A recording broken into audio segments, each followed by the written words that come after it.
ભગવતી ધામ ખાતે પોષી પૂનમ નિમિત્તે માતાજીનો પ્રાગટ્યોત્સવની ઉજવણી કરવામાં આવી હતી। ભગવતી ધામના અધ્યક્ષ રાજુભાઈ જોશીની અધ્યક્ષતામાં આજે નોબતના તાલે આરતી સહિતના ધાર્મિક કાર્યક્રમો ભગવતી ધામ ખાતે યોજવામાં આવ્યા હતા, જેમાં બહોળી સંખ્યામાં ભાવિકો જોડાયા હતા। ભગવતી ધામના મહંત રાજુભાઈ જોશીએ ચંચળ ન્યૂઝ સાથે વાત કરી હતી। હું રાજુભાઈ જોશી, ભગવતી ધામ ભુજ।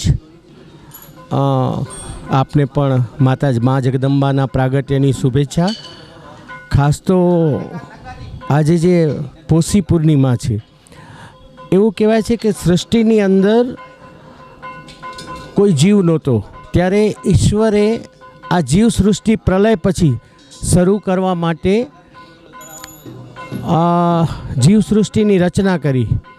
અને એ જીવ સૃષ્ટિની રચના કરી ત્યારે એવું કહેવાય છે કે ધગધગતો જે ઘોડો હોય એ પૃથ્વી ઉપર ફરતો હતો અને એના 33 કરોડ તણખા જર્યા, જેમાંથી આપણા 33 કરોડ દેવતા થયા।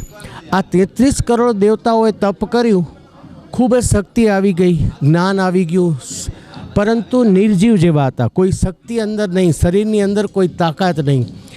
ત્યારે રુદ્રએ વિચાર કર્યો કે આવી રીતે તો સૃષ્ટિનું આગળ સર્જન નહીં થઈ શકે, એટલે એમણે પોતાની અડધી શક્તિ જીરી, જે ધગધગતો ઘોડો હતો એણે પોતાની અડધી શક્તિ એક બાજુ જમા કરી અને એની સાથે સાથે 33 કરોડ દેવતાઓએ પોતાની અડધી શક્તિ જોડી અને આ શક્તિ જ્યારે જોડી અને જે પ્રથમ એને આકૃતિ આપવામાં આવી અને એ જે જીવનું સર્જન થયું, એટલે આદ્યશક્તિ અંબા।